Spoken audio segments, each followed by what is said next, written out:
What's up, guys? We are back with another recipe. So this week I'm going to show you guys how to make overnight oats, and your base will be the same all the time. All right, so today we're going to make a mocha latte overnight oats recipe. Yes, and it's going to have espresso, so get ready for it. So let's get started. It's going to be a half a cup of old-fashioned oats, and yeah, it's going to get a little bit messy because the mouth on my jar is a little small. And then you can use almond milk, and it's going to be a half a cup. I don't have almond milk right now, so I'm going to use regular milk.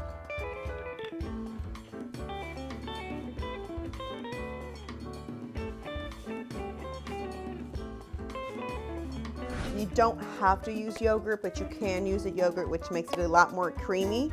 I like to use this brand of yogurt, so if you're interested, and you will do a 1/4 cup of yogurt in here.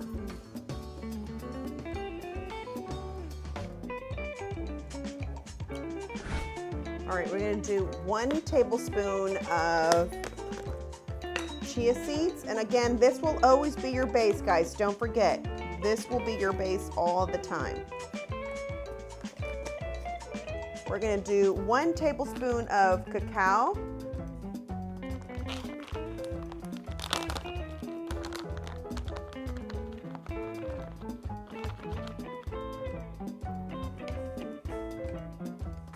We're gonna do 1/4 of vanilla extract.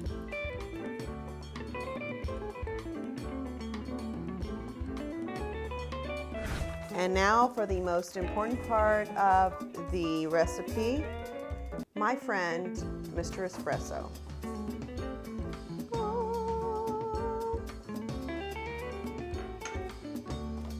So now we're just gonna keep mixing it, obviously all together. And then all we're gonna do is just seal this bad baby up. You put this in the fridge, and your mocha latte overnight oats is ready. So put it in there and it'll be ready for you the next morning. If you want to, in the morning, you can go ahead and sprinkle some more cacao on top with shredded, unsweetened shredded coconut flakes, just to make it even better. So thank you guys again. I hope you enjoy making this. Let me know what you guys think about it. Leave it in the comments below.